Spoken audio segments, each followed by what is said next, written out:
네, 안녕하십니까. 말로 푸는 소소한 일상 말소영입니다.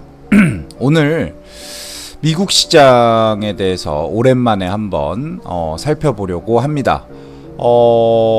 상당히 오랜만에 영상을 찍는 것 같고 제 채널에 뭐 엄청 많은 구독자가 있는 것도 아니고 뭐 특별하게 어떤 뭔가를 요구하는 채널이 아니다 보니 특별한 요구가 없었는데, 최근에 왜 주식시장에 대한 분석이 올라오지 않느냐, 한번 의견을 듣고 싶다라는 얘기가 있었어요. 그래서 저도 오랜만에 미국 시장에 대해서, 그리고 그간에 업데이트된 어떤 시장에 대한 시각, 그리고 추가적으로 투입해 보려고 하는 자산에 대해서 조금 같이 다뤄보려고 합니다. 네, 일단은 미국 시장은 요 며칠 전부터 하락의 방향성을 가지고 움직이는 듯 합니다. 제가 느끼기에는 일정 부분 8월, 9월에 있는 약세장의 어떤 진입이라고도 보이는데요. 오늘이 사실 되게 중요한 날이라고 생각을 하고, 저는 개인적으로는 실업률 발표를 좀 기다리고 있는 상황입니다. 미국의 금리 인하가 뭐 확정적이다 뭐 이런 얘기도 많이 들려오는데, 뭐 금리 인하가 확정적이고 이런 걸 다 떠나서 왜 금리 인하를 해야 하느냐라는 부분에 대해서는 사실 갑론을막이 많아요. 그래서 제 개인적으로는 금리 인하가 경기 침체가 두려워서 정말 이제는 안 되겠다 이런 식의 금리 인하가 된다면, 그거는 시장에 상당히 안 좋은 재를 뿌리는 어떤 그런 느낌이 될 것 같습니다. 일단 지금 현재 나스닥 100 QQQ 보고 계시는데요. QQQ 같은 경우는 고점 583.3199 올타임 하이예요. 이게 올타임 하이인데 여기를 찍고 나서 내려오고 있습니다. 정말 끝도 없이 오른 게 올해 4월이죠. 4월 이후로 한 410불에서 583불까지 갔으니까 한 160, 70불 정도가 올랐다. 160, 70불 정도면 한 40% 정도 올랐다라고 볼 수 있을 것 같습니다. 어마어마한 상승세죠. 이 어마어마한 상승세가 이렇게 한번 변곡점이 있었고, 여기도 있었네요. 여기도 한번, 여기도 한번, 여기도 한번 있었습니다. 요 변곡점 다음에 이제 변곡점이 오려 하는 부분인데, 일단은 주봉으로 먼저 좀 잠깐 봐볼게요. 주봉으로 봤을 때 명확하게 음봉 그려지고 있는 상황이고, 내일 목요일 그리고 다음 금요일까지 해서 이 음봉이 어디까지 내려올 것이냐, 이 부분은 좀 관건일 것 같아요.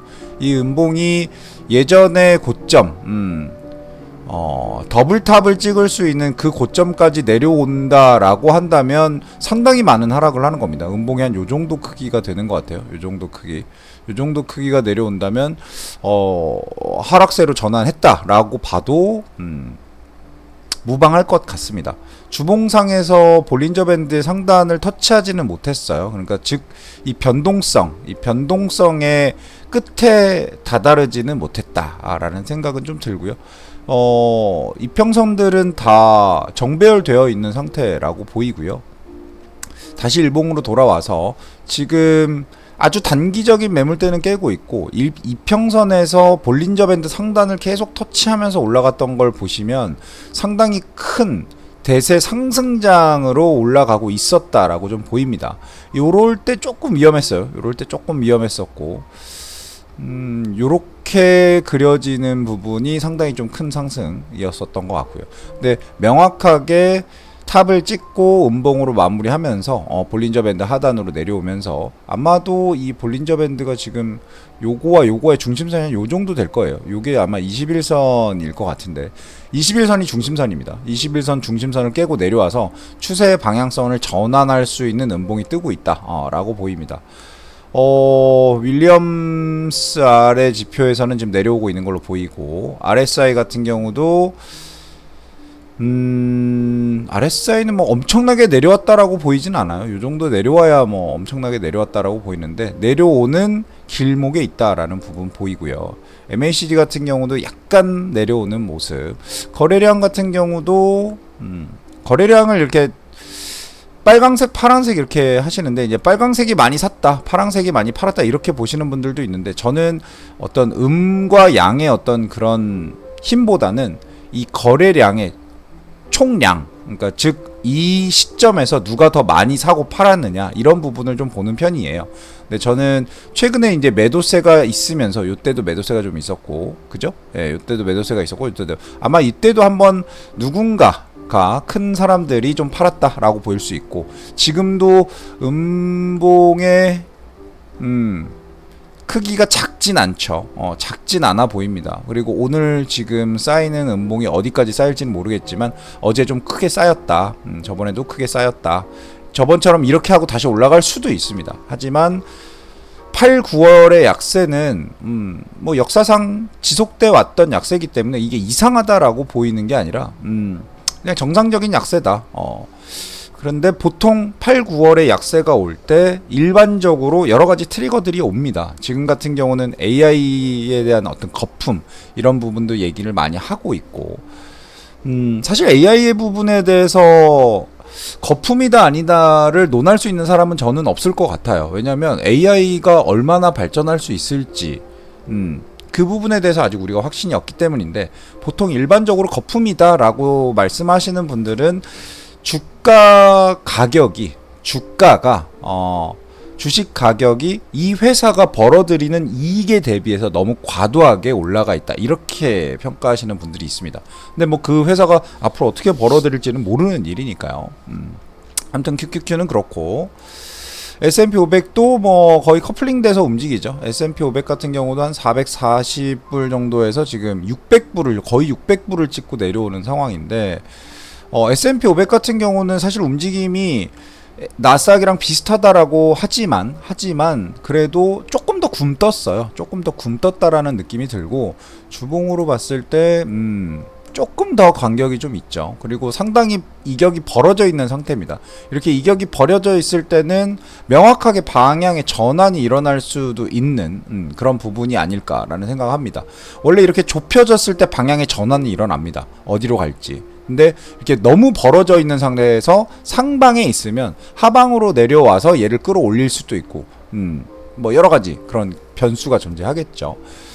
제가 보는 거에 가장 중요한 선은 사실 주봉에서의 100일선입니다. 요 흰색이에요. 제가 흰색이 잘 보이게 이렇게 그려놓는데 주봉의 100일선이 상당히 중요한 지표라고 봅니다. 여기까지 만약에 빠진다라고 한다면 이건 정말 큰 하락이라고 볼 수가 있을 것 같고 일봉선에서는 200일선을 봅니다. 200일선을 보는데 이 200일선까지는 아직 뭐 거리는 훨씬 많이 남아있죠. 근데 200일선까지 내려올 수 있는 하락이냐 아니냐 이 부분에 대해서 이게 진짜 하락이냐 아니냐를 좀 판단을 해보지 않을까 싶습니다. 나머지 지표들은 거의 나스닥과 비슷한 상황이라고 보이고 지금 현재 S&P 500도 고점을 찍고 내려오고 있는 중이다.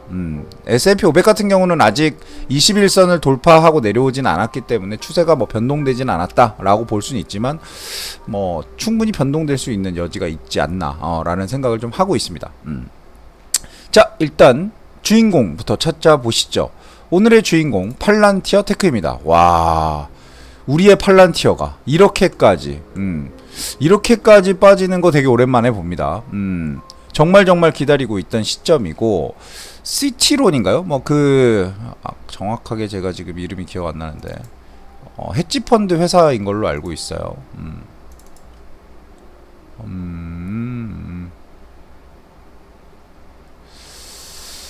여기서 안 나오고요. 안 나오네.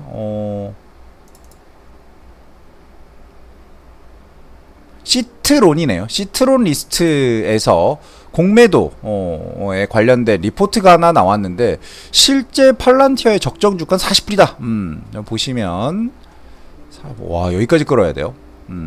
40불이다. 요렇게 얘기하고 있습니다. 요 정도 수준이 적정 주가다라고 얘기하고 있는데 사실 저는 이거는 뭐 저보다 훨씬 더 똑똑한 분들이니까 뭐 그렇든 말든 하는데 저는 요때 요 기울기 이 회사가 지금 잘 성장하고 있거든요. 그래서 요때 요 기울기로 이렇게 봤을 때 지금 한번 볼까요? 예전에 그려놨던 선이니까 조금 연장해 볼까요?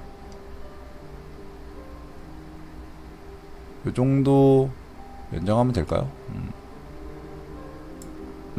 이 정도 연장하면 지금 한 100불 정도 100불 정도 선이 되면 뭐 충분히 잘 지켜오고 있는 선이다. 이런 생각이 들고, 지금 진폭이라 그럴까요? 이 진폭이 커질 수밖에 없는 게 이 회사가 계속해서 성장을 하고 있기 때문에 그렇습니다. 그래서 이 새로운 선을 사실 긋긴 좀 애매해요. 이 새로운 선을 긋기는 좀 애매하다라고 저는 생각을 하는 게, 만약에 이런 새로운 선을 긋는다고 이렇게 오버슈팅한 건 좀 빼고요. 만약에 제가 새로운 선을 긋는다라고 한다면 요런 추세선을 그을 수 있을 것 같기는 해요. 그리고 요것도, 자, 팔란티어는 중요한 거니까 시간을 좀 할애하겠습니다. 한 요정도 선을 그을 수 있을 것 같습니다. 그래서 아이 뭐야, 왜 이렇게 요렇게 그을 수 있을 것 같아요. 그래서 지금 확장하는 국면이기 때문에 당연히 주가는 조금 더 커브를 가지고 올라가는 게 맞죠. 예, 그게 맞습니다. 실질적으로는 그게 맞는데, 이 커브상에서 상당히 상단을 계속해서 터치하고 가고 있는 부분이잖아요. 그래서 저는 개인적으로는 오버슈팅 했다라고도 생각합니다. 그리고 뭐 오버슈팅하면 다시 돌아오겠죠. 그래서 지금 조금 돌아오는 느낌도 들고, 아마 단기적으로 대응하시는 분들은 요 선을 긋지 않을까 싶어요. 요 선을 그어서 오늘 정도면 충분히 저점이다, 이렇게 말씀하시는 분들도 계실 것 같은데, 저의 개인적인 입장은 팔란티어를 계속해서 사모으고 있는 입장으로서 낮아지면 낮아질수록 너무 감사하다, 이렇게 생각을 할 것 같고요. 일봉에서 200일선에 도달하면 한 요정도 수준이겠죠. 100불 초반까지 도달한다면 대거 매수를 조금 시작을 해볼까 라는 생각을 하고 있습니다. 이 회사가 지금 이때 어떤 주가 흐름, 요 주가 이 기울기죠. 이런 기울기에서, 이건 물론 HTS마다 조금씩 다르긴 하지만 이 기울기를 유지하면서 가는 선이 한 100불 초반 정도니까, 저는 개인적으로는 요 영역까지만 내려와 준다면, 이 100일선을 깨고 200일선 영역까지 내려와 준다면 정말 감사하게도 사겠다. 뭐 여기서보다 더 내려간다면 더 사야죠. 그렇게 생각을 하고 있고, 팔란티어가 갖고 있는 기술력은 정말 어마무시합니다. 물론 그 시트론이라는 리서치 회사에서 지적한 게 틀린 말 같지는 않아요. 왜냐면 B2C를 하는 챗 GPT 같은 회사는 돈을 벌 수 있는 기회를 다양한 각도에서 찾을 수가 있죠. 근데 팔란티어 같은 경우는 B2B 영업을 하는 회사잖아요. B2C 영역으로 들어오긴 아직 이 기술력 자체가 좀 다른 기술력이다 보니, B2B 영역에서는 경쟁자만 하나 들어와도 거래처를 뺏길 수도 있고, 그 거래처가 확장성을 갖고 있지는 않잖아요.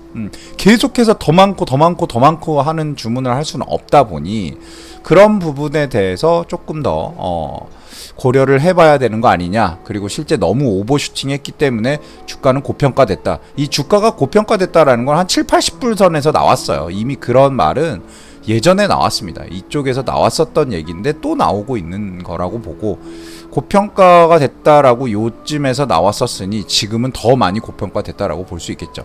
하지만 시장은 반응하고 있습니다. 장 시작하고 나서 좀 더 빠지는 느낌이에요. 그리고 윗골이 달고 빠지기 때문에 지금 이렇게 윗골이 달고 빠지는 거는 좀 큰 하락세다라고도 좀 볼 수 있을 것 같고요.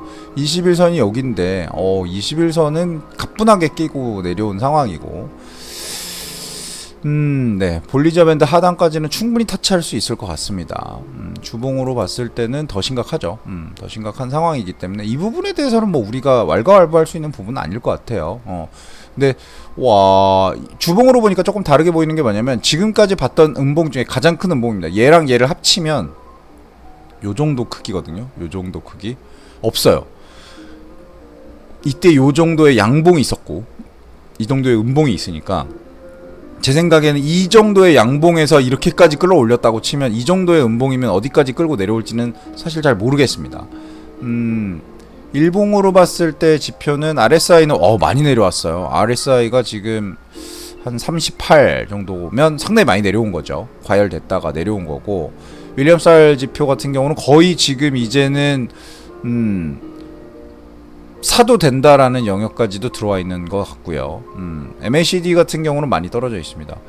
가장 큰 게 요거죠. 어제 이렇게 큰 음봉, 거래량에서 큰 음봉을 띄웠다라는 부분. 여기서도 큰 음봉을 띄웠었죠. 여기서도 그렇고 여기 개파락이었네요. 그래서 큰 양봉이었는데 뭐 큰 의미는 없었던 것 같고 끌어올리려고 했었으나 떨어졌던 거니까요. 그래서 제가 봤을 때는 팔란티어는 추가적인 하락이 예상이 된다 라는 생각이고요. 내려오면 매수로 대응할 것이다 라고 보입니다. 왜냐면 팔란티어가 갖고 있는 기술력에 대해서는 오히려 제가 더 늦게 알았다라는 생각이 좀 들어서 그렇습니다. 두 번째 주인공 찾아가 볼까요? 두 번째 주인공은 최근에 시장을 압도하고 있는 시총 1위 4조 달러의 위험을 갖고 있는 엔비디아입니다.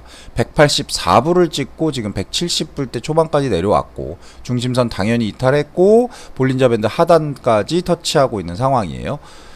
일단은 시장 자체가 하락하는 모습을 보여주기 때문에 이 시장 하락에 대해서 엔비디아도 분명히 반응할 것이라고 봅니다. 왜냐하면 사람들의 관심사가 이쪽으로 쏠려 있기 때문이고요.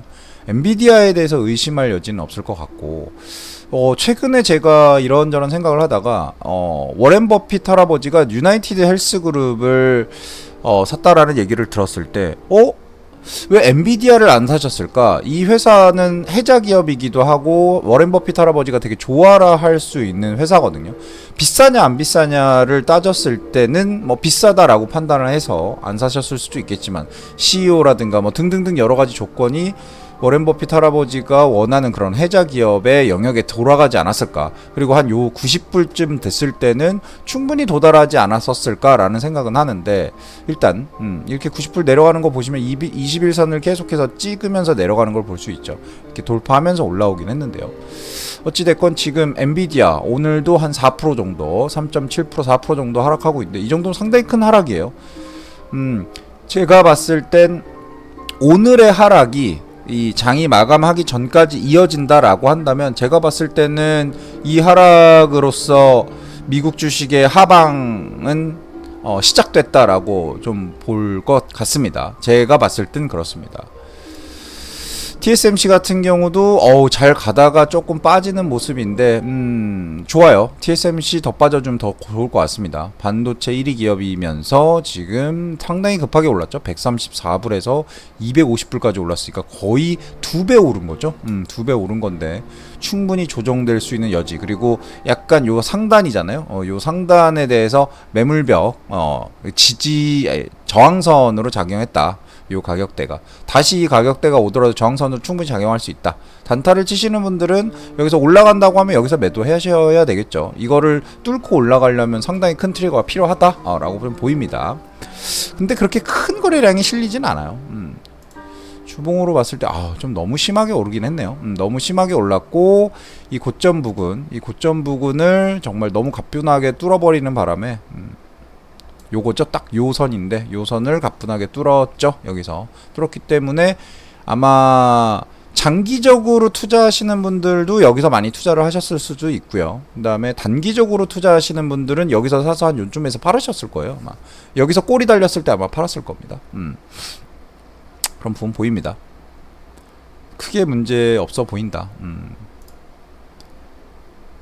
마이크로소프트 한번 봐보겠습니다. 와, 이 마이크로소프트가 이런 게 조금 안 좋았어요. 이때가 제일 안 좋았던 것 같은데 마이크로소프트가 이때 실적 발표에서 너무 잘 나왔는데 쭉 올라갔다가 쫙 빠졌어요. 그러니까 이게 너무 컸다 이 느낌이에요. 이거 보시면 이렇게 보이시죠? 이 엄청난 음봉, 여기서도 엄청난 음봉. 이런 게 조금 안 좋았었는데 지금 이때 이후로 뭐 계속해서 하락을 하고 있는 상황이고 볼린저 밴드 하단도 터치했고 지금 51선 터치하고 있고 이 정도 하락세라면 요 정도 이렇게 꾸준히 올라갔기 때문에 요 꾸준히 올라가면서 매집을 했던 사람들은 지금 안 팔죠. 당연히 안 팔 텐데 요때 이 큰 갭이 있었어요. 이 큰 갭이 보통 주식 투자를 하면서 기술적 분석을 하다 보면 반드시 갭을 메우러 내려온다라는 말을 합니다. 반드시 갭을 메우러 올라간다 이런 말도 있고요. 근데 이 갭이 큰 갭이 있었기 때문에 사실상 여기까지 내려와도 할 말 없는 근데 뭐 그건 미신에 불과하니까요. 그래서 만약에 빠진다면 진짜 여기까지 미친 척 예상을 해본다면 여기까지도 빠질 수 있을 것 같은데 400불 언저리죠. 이때까지만 빠진다고 해도 상당히 고점이에요. 이게 마이크로소프트는 진짜 엄청난 주식이기 때문에 이렇게 계속해서 올라가고 있는 형국이라서 여기서 여기까지 빠진다고 하더라도 이게 뭐 이 올라가는 이 상승하는 추세를 꺾거나 이럴 수 있는 그런 영역은 아닙니다.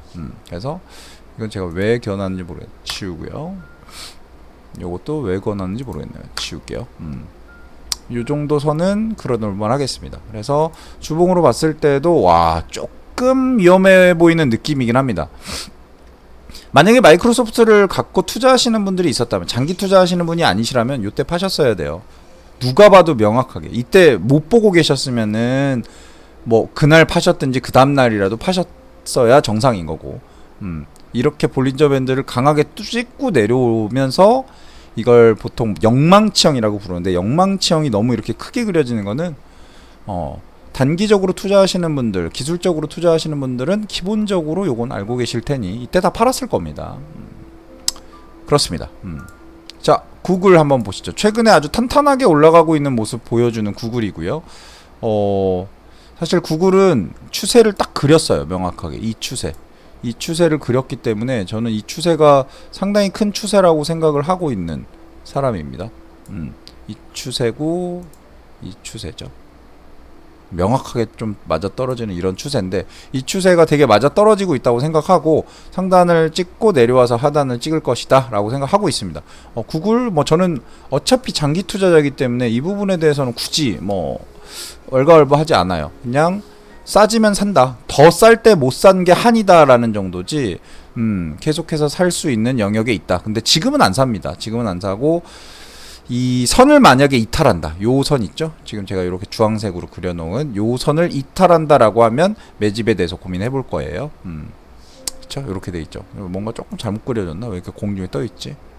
아닌데. 잘 그려져 있는데 약간 공중에 뜬 모습처럼 보이는데 실제 그렇지는 않고, 요 박스권 상에서 지금 추세를 지키면서 올라가고 있기 때문에 요번에 하락이 어디까지 보여질지는 모르겠으나, 이게 만약에 큰 하락으로 요걸 뚫고 내려오게 된다라고 한다면 추가적인 하락이 돼서 여기까지, 그때 여기를 그려놨었는데 제가 봤을 땐 여기를 다시 그리는 게 맞을 것 같습니다. 요렇게 될 것 같다. 쓸데없는 거 지울게요.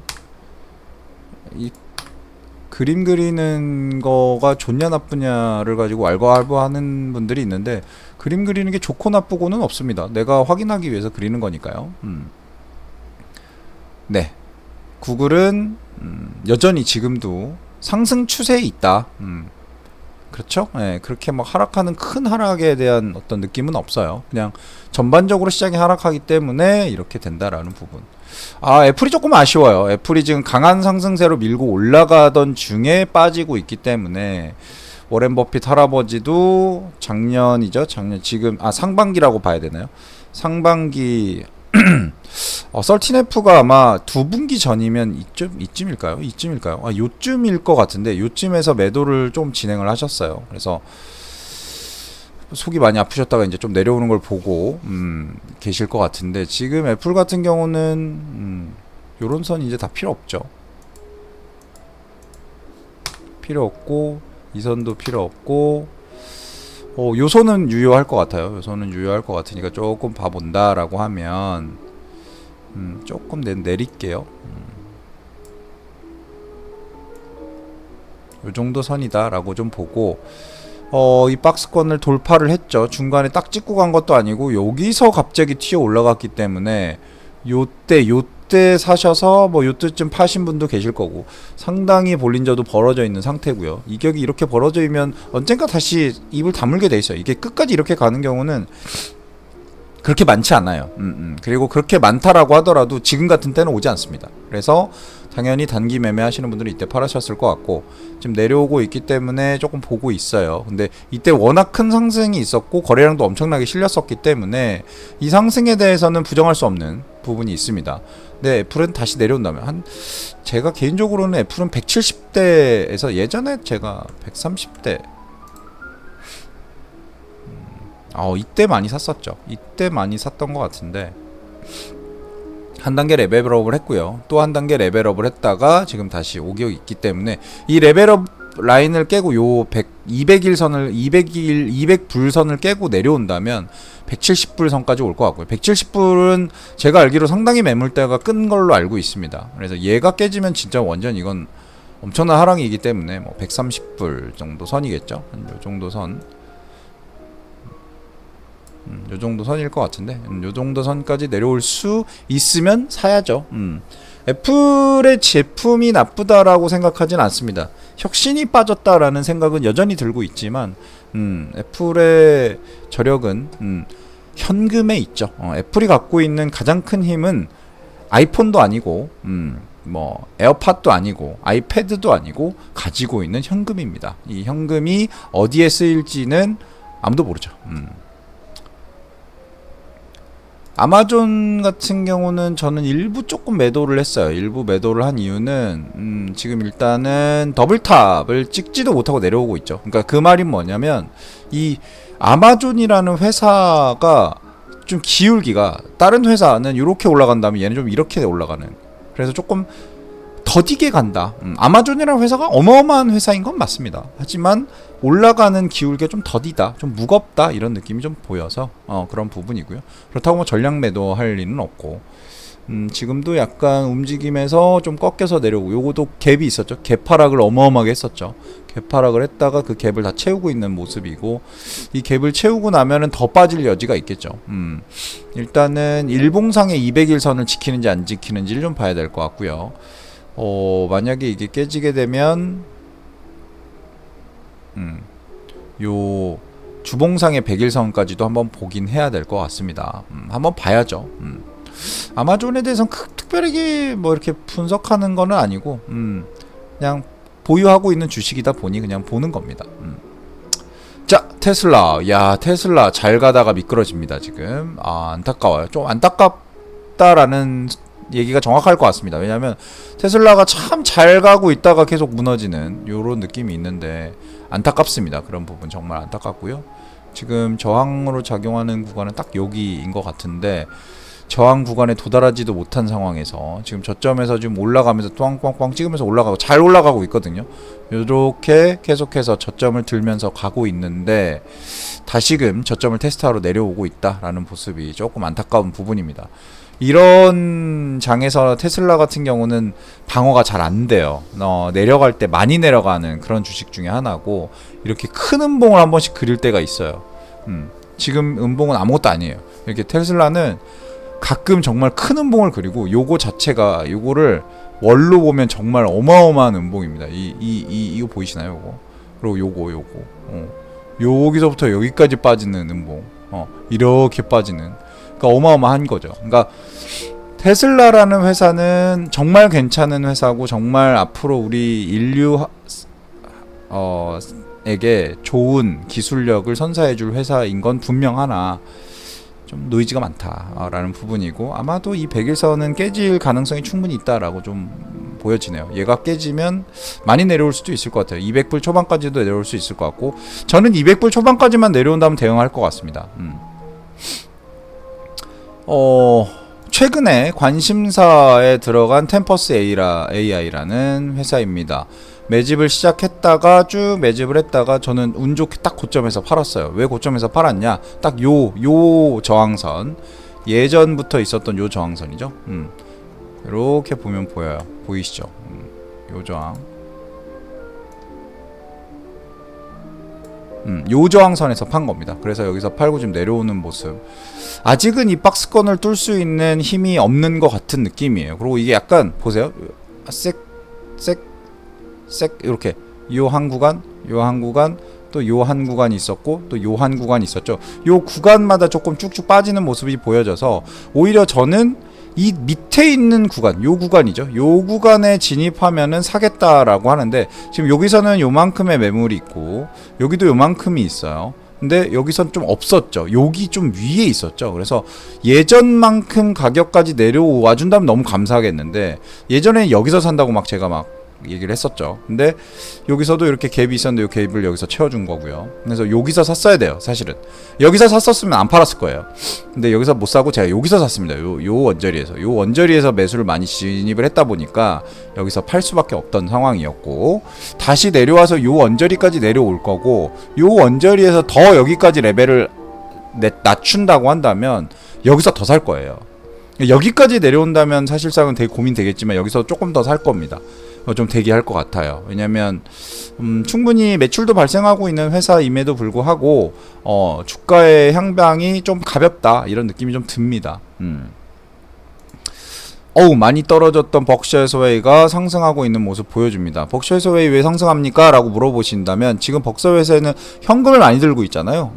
지금 이렇게 하락하는 시점에서 현금을 많이 들고 있다라는 건 엄청 싸진 이 주식들을 더 매집할 수 있다라는 반증이기도 하죠. 그렇기 때문에 이건 시장에서 반응하는 것 같고, 버핏이 투자한 회사가 돈을 많이 벌었다 이런 건 아닌 것 같아요. 제가 봤을 때는 그냥 경기 방어주 성격으로 지금 조금 올라가는 부분이고, 이 부분에 대해서는 특별히 벅셔 해서웨이가 지금 엄청난 기술적인 어떤 그런 분석을 할 여지는 없다라고 보이고요. 제가 봤을 때 벅셔 해서웨이의 가장 큰 그 매수 타점은 이렇게 내려와서 여기에 걸렸었을 때가 아니었나 싶어요.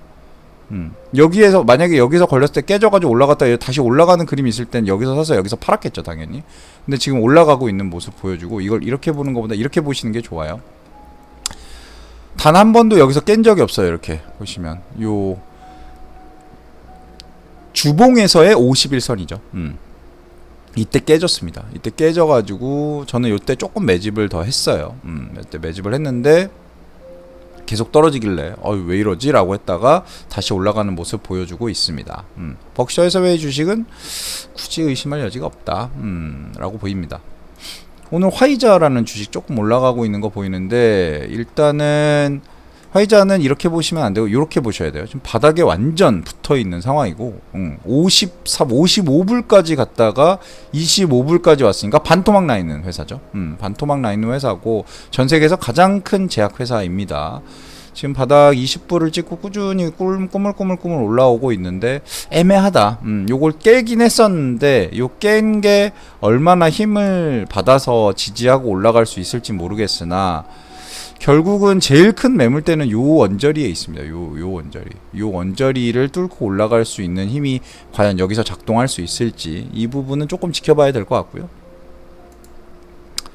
그렇죠. 여기 있죠. 요 매물대요. 요 매물대. 여기 위에 말고 요 위에 매물대는 충분히 깰 수 있을 매물대일 것 같은데, 여기 요렇게 지금 딱 25불에서 한 28불 사이에 있는 요 매물대, 요걸 뚫고 올라가 줄 수 있느냐. 그래서 요 그 주봉에서의 100일선인 요 흰선을 뚫고 올라가 줄 수 있느냐, 이게 되게 관건일 거예요.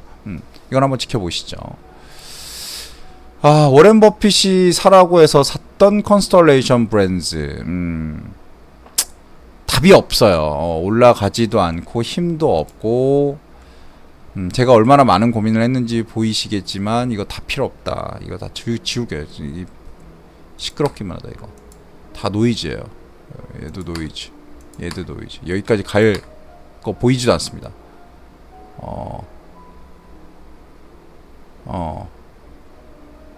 바닥이니까 놓고, 얘 뭘까요? 네, 요 정도 선이 맞을 것 같네요. 요 정도 선이 맞을 거. 지금 최근에 저항선이 이쪽에서 작용을 했으니까 힘이 없다. 지금 최초 저항선이 175불, 176불까지도 못 가고 있는 상황이고, 음봉 계속 떨어지고 있는 상황이라서 답이 없어요. 이 정도는 그냥 안타깝지만 잘못된 투자다. 워렌 버핏처럼 완전 초장기 투자를 한다라고 하면 모르겠지만, 지금 트럼프가 있는 한 무역 전쟁이죠. 무역 장벽이 있는 한 올라가기 참 쉽지 않은 여력이 있어 보입니다. 안타깝지만 좀 투자에 실패다. 그리고 제가 미래 시장에서 좀 잘 되지 않을까라고 고민하고 있는 리커전 파머슈티컬스라는 회사인데, 야, 이때 쫙 한번 뽑았다가 그냥 그대로 박살나고 있는 상황이에요. 못 올라가네요. 이런 회사의 주식은 오래 들고 있을 필요는 사실 없어요. 움직임 자체가 이렇게 갔어야 되는데 이것도 심지어 못 가고 떨어지고 있는 형국이다 보니 그냥 답이 없다. 이런 거는 투자 안 하는 게 좋겠다. 뭐 이런 생각이 좀 들고, 결국은 이 6불의 라인을 깨고 올라갔을 때 더 올라가지 못한 어떤 그런 부분이 사실 되게 안타까운 부분이라고 볼 수 있을 것 같습니다. 어쩔 수가 없어요. 이런 주식은 손절을 하든지 뭐 아니면은 그냥 없는 셈 치든지 뭐 이렇게 하시는 게 제일 좋지 않을까라는 생각이 듭니다. 딱 선은 이 두 개면 될 것 같습니다. 그리고 최근에 슈드라고 해서 배당 주는 주식인데 최근에 요쯤에서 팔았습니다. 이쯤에서 팔았는데 제가 팔자마자 저항을 뚫고 올라가 버리시는 경기 방어주 성격이니까요. 예, 그래서 팔지 말 걸 왜 팔았을까요? 아무튼 그렇습니다. 그래서 왜 팔았냐라고 한다면 움직임이 너무 약한 상황이기도 했고, 얘도 떨어질 수 있다라고 생각을 했습니다. 얘도 떨어질 수 있다라고 생각했기 때문에 지금 현금 비중을 상당히 높은 비중으로 갖고 있는 상황이기 때문에 얘도 매도를 했습니다. 국채 갖고 있을 필요가 없겠네요. 그리고 최근에 우리나라에선 투자가 되지 않는 아이비트, 비트코인의 현물 ETF입니다. 도대체 왜 우리나라에선 이걸 투자를 하지 못하게 막아놨는지 개인적으로는 이해가 안 가요. 왜냐면 BITU라고 해서 이 비트코인 현물 2배를 추종하는 ETF거든요. 이건 투자를 할 수 있도록 열어놨어요. 근데 이 아이비트라는 이 1배 현물 추종의 비트코인 이 ETF를 막아놨다라는 게 너무 이 시장을 모르는 거 아닌가 싶어요. 왜냐면 1배는 막아놓고 2배는 열어놓는다? 그러면서 위험성 때문에 뭐 닫아놨다 이런 얘기는 사실상은 말이 안 맞거든요. 그래서 개인적으로는 우리나라에 계신 그 금융 쪽에 계신 분들이 다들 엄청나게 똑똑하신 분들인데 머리만 좋은 것 같아요. 이제 실제 시장에서 거래를 해보거나 실제 시장에서 어떤 것들이 움직이는지에 대한 그런 부분에 대한 이해도 이런 거는 상당히 떨어지는 것 같다라는 생각이고요. 일단은 비트코인 2배 추종하는 얘가 이렇게 생겼어요. 되게 특이하죠. 얘가 지금 이렇게 해볼게요. 2025년부터 볼 수 있다라고 치면 요런 움직임입니다. 그리고 아이비트를 2025년부터 요런 움직임, 완전 다르죠? 그쵸? 왜 다를까요? 이게 음의 함수가 작용하기 때문이에요. 너무 크게 떨어지면, 너무 크게 떨어진 상황에서 아무리 올라가 봤자 1배만큼 뚫고 올라가질 못하는 거죠. 더 많이 올라야 2배도 올라가니까요. 근데 그러다 또 떨어지면 계속해서 이렇게 음의 함수가 작용을 하기 때문에 어쩔 수 없이 이걸 투자할 수밖에 없는 대한민국의 국민들 입장에서는 손해보는 거예요. 왜냐하면 1배짜리가 훨씬 더 추적이 더 좋습니다. 이게 정확하게 비트코인을 추적하고 있는 건데, 물론 얘도 24시간 추적을 못하겠지만 얘보다 얘는 더 못하고 있죠. 비슷하다라고 느껴지실 수 있지만 최고점을 보시면 이거는 지금 고점을 못 뚫었죠. 근데 아이비트를 보면 이미 이때 고점을 다 뚫고 넘어갔습니다. 그렇기 때문에 조금 애매하다라는 부분이 보이고요. 비트코인 어떻게 할 거냐라고 물으신다면 투자할 겁니다. 투자할 거고, 지금은 약간의 하락세가 보이기 때문에 요 매물대죠. 요 매물대까지 올 때까지 좀 기다릴 거예요. 저는 뭐 1배짜리로 투자를 할 수가 없으니까 하지만 1배짜리를 가지고 뭔가 추세를 좀 봐야 되겠죠. 특히나 비트코인 같은 경우는 추세를 하는, 이 기술적 분석을 하는 사람이 많은 거잖아요. 네, 그렇기 때문에. 근데 되게 특이하게 이런 건 막 이런 고점을 막 이렇게 있더라고요. 이런 고점인데 여기가 엄청난 저점이었던 것 같고, 요 박스권일 것 같습니다. 제 개인적인 생각엔 요 박스권일 것 같아요. 이때도 뭐 매물대가 있었으니까 이것도 한번 좀 그려볼까요? 여기도 있었고, 대부분 코인 하시는 분들은 이렇게 선을 긋고 뭐 이런 걸 하시던데, 제가 봤을 때는 뭐 여기까지 내려와 줄 수 있으면 너무 좋을 텐데 그런 일은 일어나지 않을 수도 있습니다. 올해 4월에가 진짜 기회였는데, 이때가 기회였는데 이때 못 산 게 참 한이네요. 아무튼 이렇게 커브에서 올라가 있고 지금 내려오는 중입니다. 내려오는 중이기 때문에 이 정도의 하락세다. 아직 몰라요. 이 정도의 하락세 가지고 뭐 지금 코인이 내려온다라고 얘기하기에는 너무 약해요. 예, 이게 주르륵 빠져줘야 되는데 주르륵 빠지는 게 쉽지 않기 때문에 좀 지켜봐야 될 부분입니다. 그럼에도 불구하고 지금 상승은 아닌 것 같다. 상승의 각은 아닌 것 같다라는 생각을 좀 하고 있습니다. 오늘은 조금 오르네요. 조금 오르는 부분 있고요. 그리고 이제 최근에 조금 이슈가 됐던 이더리움입니다. 이더리움의 방향성이 정말 뭐 거의 이걸 보시면 아실 텐데 주봉을 보시면 와 이렇게 올라간 거죠. 10불에서 지금 33분까지 올라가 있는 상황이기 때문에 상당히 많이 올라왔다. 이더리움 ETF는 상장된 지 얼마 안 됐어요. 그래서 주봉 월봉을 하면 이거밖에 안 나옵니다. 상장된 지 얼마 안 됐기 때문이에요. 그래서 저는 일단 기본적으로 이더리움에 대한 투자도 일정 부분 비트코인의 한 절반 정도 수준까지도 보고 있는 상황입니다. 2배 ETF가 요건데 2배 ETF는 고점 대비 아직 되게 낮죠. 1배 ETF는 고점을 뚫고 올라가 있는데 그러니까 이게 문제인 거예요. 이게 음의 함수인데 특히나 이더리움 같은 경우는 2배짜리로 투자하는 건 상당히 안 좋죠.